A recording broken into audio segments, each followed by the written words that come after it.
Hello,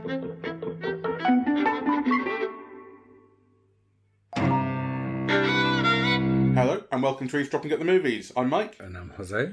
And today we're talking about Corsage, which is a period drama set in the life of Empress Elisabeth of Austria. You were telling me before, you said to me, do you know anything about this film? I said, well, I'd heard this, and I'd seen some comparisons with Marie Antoinette, directed by Sofia Coppola in 2006. The films are nothing alike. I didn't know very much, though, about it, and I don't think I'd heard particularly of Sisi. So now yes, and I was telling you that this is maybe, one of the many, many ways in which kind of British culture is unaware and uninvolved with, continental European culture, because I think across Europe, people of my generation, and actually maybe even people 30 and 40 years younger, have grown up with the Sissi films. They were like a kind of a sociological phenomenon. They were like a type of Disney thing, or The Wizard of Oz or something like that. They were on TV all the time, and everybody grew up with them. They starred a teenage Romy Schneider. It's the films that made her a huge star. Mm-hmm. And then, of course, Romy Schneider reprised the role for Visconti's Ludwig from the early 1970s, with Helmut Berger playing Ludwig, who also appears in Corsage, the character, the king of Bavaria, Ludwig, not Helmut Berger, obviously. And of course, and there's also a Netflix television series, which I kind of tried and didn't get on with, and I let it. So she's just kind of an iconic figure across the continent.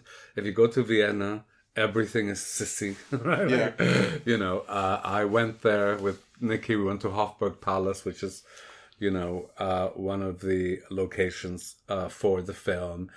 And, she's someone who is seen as very stylish and very elegant and very modern and kind of lonely and sad and so on. So she's kind of an iconic figure, an endless, source of fascination to some, including me. Yeah.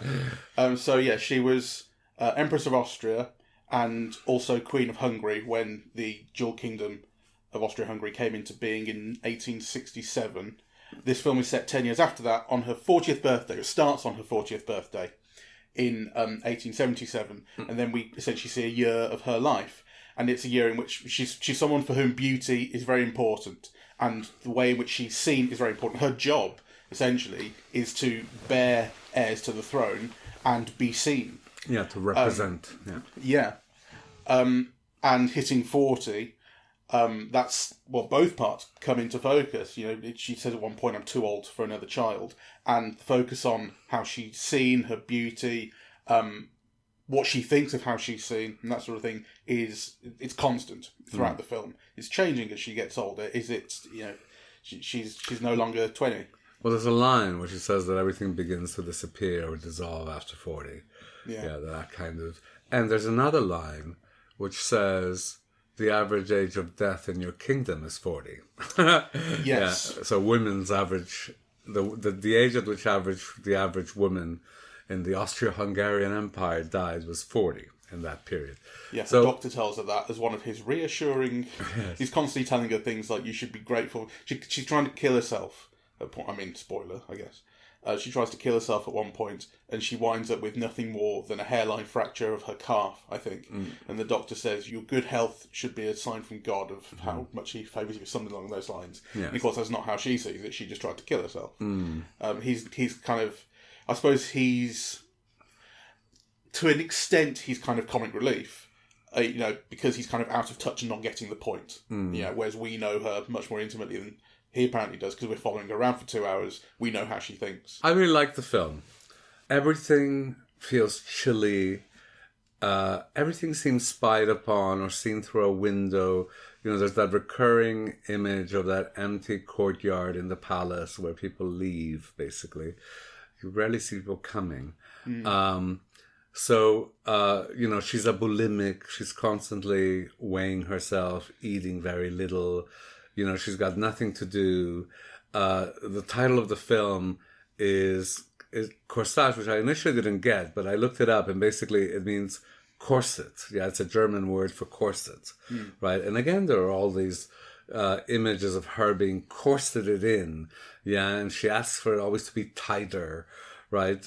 So, a corset is something that kind of restricts you, keep you in place, is kind of shapes you and so on, gives a particular appearance, but also like prevents you from breathing and Corsage is also kind of a floral sort of display, that like something that a woman wears, and again, and that's kind of a beauty related thing. It's to show her off too. Yes, I know, but my understanding from just looking it up is that corsage is literally corset in German. Yeah, and this is a German, Austrian, Luxembourgish, French co-production, and there's a lot of companies involved and a lot of languages being spoken as well. So, but I think it's interesting that it also has that meaning. Yeah. It can also mean that, so it can be read in that way. But though it's interesting, because as the film unfolds and she gets less and less happy and more troubled, and she begins to take heroin, and it means she can't perform her duties. She gets her lady in waiting to pretend that she's her for this occasion, and then ironically her daughter does a picture of the event saying, this is as poised as you were really poised, whilst doing this. I was very proud of you or something. It was very fitting. So she's a woman who's constantly being judged on how she looks, on her hair, which she then cuts off, on what is fitting and what is not fitting. Her husband and her son kind of decide on all of those things. And yet she's ostensibly the most powerful woman in the kingdom.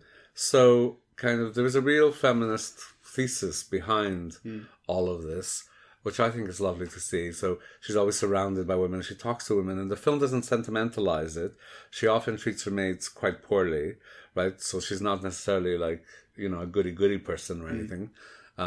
She's suffering, but you get a sense of kind of a complex set of relationships, including her relationship with her husband, which she clearly has affection for, though, clearly, they're not quite getting on. The scene where she unveils her body, I thought was amazing. I thought it was so powerful. And then when she clearly wants to have sex, but when she says that she doesn't want any more children, it's like the whole thing kind of dissolves. So I really loved all of that.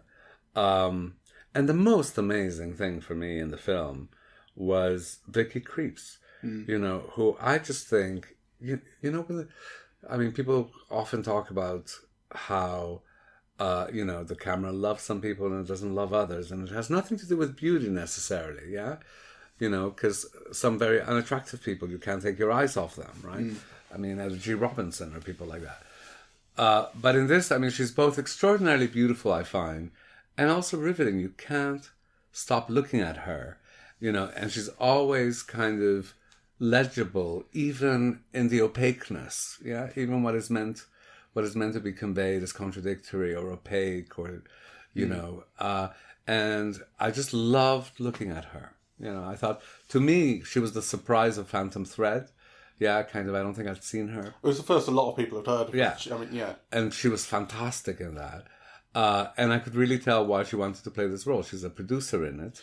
I believe she was the one who brought the idea to the director, and this film's directed by Marie Kreutzer, written and directed.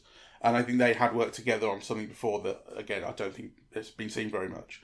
Because I was reading that the early life of the Empress has been dramatised quite a bit, and the end of her life as well. She was assassinated, and that's interesting. But they were looking at this, coming into middle age kind of period, which I guess no one had.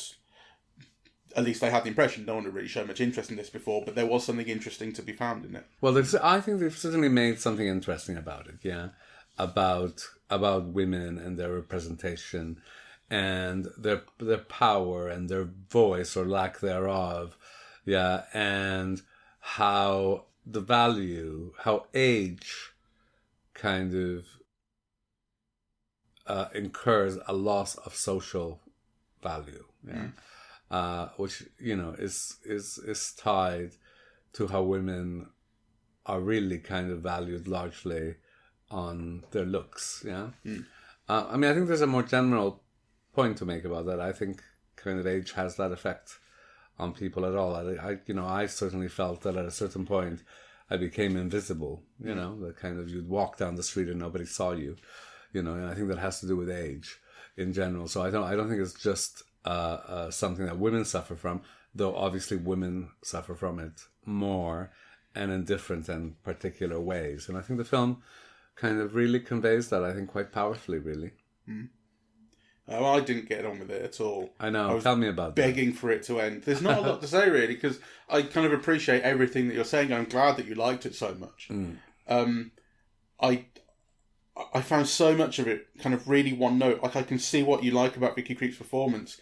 I wasn't interested in this woman. I spent so much of the film going, she's just in a mood all the time. I felt bad for all of her sort of footmen waiting on her all the time, just having to stand in rooms watching her mope. What a life! I thought this is completely plotless. But that's okay for a film to have very little plot. But then the character, the situation, none of it was replacing that, giving me anything to grab onto. I felt like it didn't say anything that surprised me or showed was insightful. Everything seemed so obvious. I didn't think so. And I kind of thought that when sometimes people say like, "Oh, I hate foreign films, I hate subtitle films," and very often you can just dismiss that because they don't really know what they're talking about. But I kind of feel like this is the kind of film that they're talking about, or they think they're talking about when they say that. A lot of silences, a lot of people walking into rooms and having very boring conversations, people looking through windows, feeling dispossessed. I really didn't get on with it. I did. I liked it. I thought it created like this really wonderful, wintry, sad, foggy mood. Do you think it was beautiful? No. I think kind of a lot more could have... I mean, I don't think it's a great film. Don't get me wrong. I think a lot more could have been done visually. Whereas Sofia Coppola's use of the anachronistic was exciting. Yeah, and I loved her use of pop music, and it made it lively, and it made it into a teen film and so on. I thought this just really took me out of the film. When they started singing Help Me Make It Through the Night in that fake folk kind of... Yeah, they do it in the style of the time. Yeah, it was like, oh, please, that was terrible. Terrible choices. And As Tears Go By was another one. And then also just, that so much of the score is actually a woman singing pop music, which, I mean, I quite liked it. But it just was really disorientating to me, when it came on, So I didn't like any of that. It didn't seem consistent because there were things that I noticed occasionally, but not consistently enough that I pieced it together as something the film was doing or making something out of. Because then later on, or right towards the end, she gets on a boat.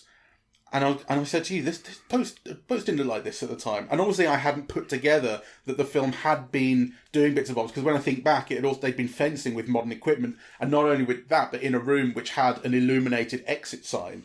So like it's complete now. But I did notice electric lights at one point, electric candles, and again, it's not hidden; they're right in the middle of the frame. And I did notice them, and I went, did they have those then? Well, there were weird... But it's not building anything consistent out of it, and I couldn't quite understand why it was doing it. Well, there were weird choices, right? So, the palace, Hofburg Palace, is very interesting because it's a little bit like the rooms not visible to tourists must look like now. They're all empty. They're empty of hangings. They're empty of paintings. You see chairs piled up just in front of the Empress's bedroom. Now, you cannot imagine that to have been the case in 1878. No way. Right? And also, King Ludwig's palace, he was famous for having everything over-decorated and camp and gold and chandeliers and turrets. And he would never have slept in a bedroom like that. That it looked like... the plaster was falling, and so I think they were maybe giving the impression of something being built, but it looked like something in the middle of a ruin. Do you think maybe there's a budgetary thing? Because the film is cheap. Well, cheap, I mean, that's a bit unfair, but it's low budget, relatively, €8 million, you said. So I kind of feel like, when she gets on that ferry at the end, it's much easier to rent a ferry from 2020 than it is to get an odd steamship. Sure. And maybe that kind of informs some. No, but I think there was something that was an aesthetic choice about it. Yeah, the sense of temporariness, of decay, of things fading and being lost, and So it does have a relationship to her state of mind. Yeah, but nonetheless, it felt not fully realized to me. And of course, the surprising things was the use of cinema. I mean, and I'm sure I should be shot down for this, but was cinema invented in 1878? It was very early days. That character, was he... I don't think he was... Is he an imagined character, this guy who's introducing cinema? Well, I don't know because I didn't catch the name. He's... But it's. He's not Edward Muybridge, is he? He's French for one thing. Yeah. And obviously, France did have. But even those, I think Edison and the Lumieres and that's Lumiere. He's not a Lumiere brother. They were all in at least the 80s and the 90s, right? Yeah, it's 1890s is when exactly cinema 1895. So this felt like, what is the point of that, of being captured, of so there's like whole discussion about paintings and photography and cinema, which it's both anachronistic and it also felt out of place. I mean, I suppose it has to do with representation, and she certainly makes sure that her painter idealizes her, and she says that, photography is not objective. Yeah, and of course, we know that about cinema as well. I guess you can create idealized images of all kinds of things, but I suppose that ties into the themes of presentation and representation and, kind of not being valued for who you are. There, there's also that line in the film, that people are loved for what the one loving wants to see in them, rather than from whom they are. And there's another line in the film where she tells her lady in waiting, "You're the only one who loves me for who I am," right? So, kind of maybe all of those things kind of tie in together, but not as poetically or as seamlessly as I would have liked to see it. So, for me, it's not a great film, but I do think that it's very much worth seeing. I do think it's a feminist film. It has very interesting things to say, about women at 40. I do think that Vicky Krieps is like somebody like Garbo or Dietrich or something, that you read all these moods in their faces, right? And the film is much more variegated than you give it credit for, right? So you see her being very loving with her daughter and, and with her son, and being, impatient with her maids and cutting her sister off and, having this kind of fag-hag relationship with Ludwig, right? Fag-hag in quotation marks, don't sue me.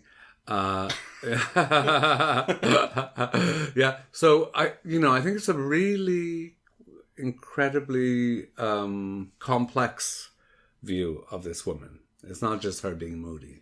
I think it's just variations on the theme that all comes from this woman who... I think the...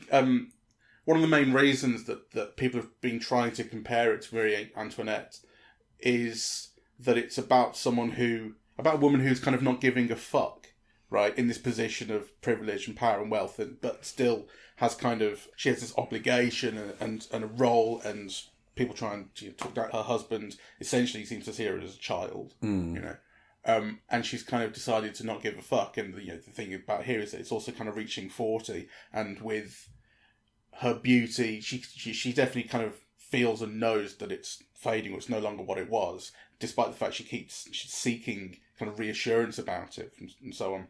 But she is, it's the thing people say when they get older, that people just stop giving a fuck and they start feeling more free. And I think women in particular say that. You talk about people kind of society rendering people invisible as they get older. And I think, as you say, women kind of feel that very keenly. And you do get women of, quote unquote, a certain age or middle age, whatever, saying it, that I think sometimes they feel it frees them up. I think that's kind of what you're seeing elements of in this character here. But basically what I'm saying is that every different way in which she interacts with someone or feels about someone is a variation on that central thing. Nothing surprised me about it. I didn't feel anything was too original or interesting about it. I felt like I knew what every scene was going to be, you know? I didn't feel that way. And I thought it's one of those films that kind of grow cumulatively. Yeah, that like, you know, the sadness, the dissatisfaction, you know, kind of convey something slightly different and richer as the film unfolds. So you say she doesn't give a fuck, but of course she does. You know, she didn't give a fuck, she wouldn't be eating a thin slice of orange a day, right? So she's obviously very keen on maintaining her figure, on maintaining, you know, but she is someone who really only responds to her children and her animals. So, you know, she's also a narcissist, yeah. But the unhappiness and the restrictions and her attempt to cut her hair, her attempt to find other types of interests, you know, and eventually I think you have to read that last scene as a kind of suicide, right? Yeah, she's talked about it before, and when Ludwig says, "I forbid you from killing yourself in my lake," she says, "Well, I was thinking about the sea anyway," and of course now she's on the sea. It's been set up to some degree. That's the last shot. So that's very interesting. So she finds her role so restrictive that she finds somebody else to take it over. She knows she won't be missed if the representation continues. She arranges for her husband, you know, to be with a nice woman who will be kind to him, right? And then she kills herself, right? Yeah, in 1978, instead of being shot by, an Italian in the... An Italian anarchist, yeah. Yeah. In 1898? Yeah, 30 years later or 20 years later or something. So, you know, kind of the only agency that this woman in the highest position in the land has is to kill herself. But only after she's found a replacement, right? Like a double. I mean, I think it's very interesting, actually. And I think it's intellectually interesting. I'd like to think about it some more, right? And I think the film does set it up kind of, you know, in really interesting ways. Yeah. No, I think you're right. Yeah, but it doesn't sell it to me while I'm watching it. It doesn't. And you say, you know, it's not a great film, and visually so much more could be going on. I think it's a huge failure that it is so dull visually and so dull kind of tonally as well. Like, I get we're watching a depressed woman, but I feel like more can be happening in these scenes, or there could be some kind of spark or energy that is just missing. Well, you know, the conflict that she creates could be more interesting than it is, could be more exciting than it is. I don't know. I mean, I think you're asking for a different film. I guess I kind of am, but that's just what it is. That's how it took me. Because the longueurs, the sadness, the fog, the emptiness, the sparseness, that's what the film is about. Yeah. So if you're not into any of those things, then you're not going to like it. Well, it didn't make it. It didn't get into me here. That's all I can say. You know, that's what it is. I mean, I spent most of the film thinking this is one of the more forgettable films I've seen this year. And, you know, 3 days before the end of the year, I found my least interesting film of the year. That is not true. But that's just fine. That's what it is. You know? Yeah, I thought it was a very interesting film. I'm very glad it's made. It's really, I think, if nothing else, you know, for Vicky Krieps' performance, I really think it's an extraordinary performance, really. And not just like, oh, what a good performance this week or this year, whatever. I mean, I think it is kind of a performance that should be legendary, really, in the years to come. So I think that's a reason to see it. And I also think we rarely, I mean, maybe never, but I can't think of an instance now. I'm sure there are some, you know, but you rarely get a woman's view on something like this. You know, an iconic figure on the verge of middle age and what that means, right? You know, so I think it's kind of interesting for all of these kinds of reasons, you know, and I would recommend, you know, that people see it, though with the proviso that it's not kind of Indiana Jones levels of excitement. No. No, but it should be. That should all All right. Well, thank you very much for listening. We are Eavesdropping at the Movies, and we are on Apple Podcasts, Audible, Google Podcasts, Spotify, SoundCloud, and YouTube. On social media, we're on Facebook and Twitter. And the website is eavesdroppingatthemovies.com. Thank you very much. Bye-bye.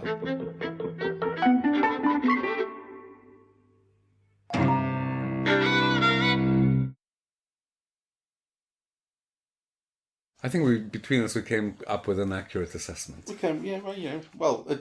For all the people who just couldn't really give a fuck, then you've got my side. Yes.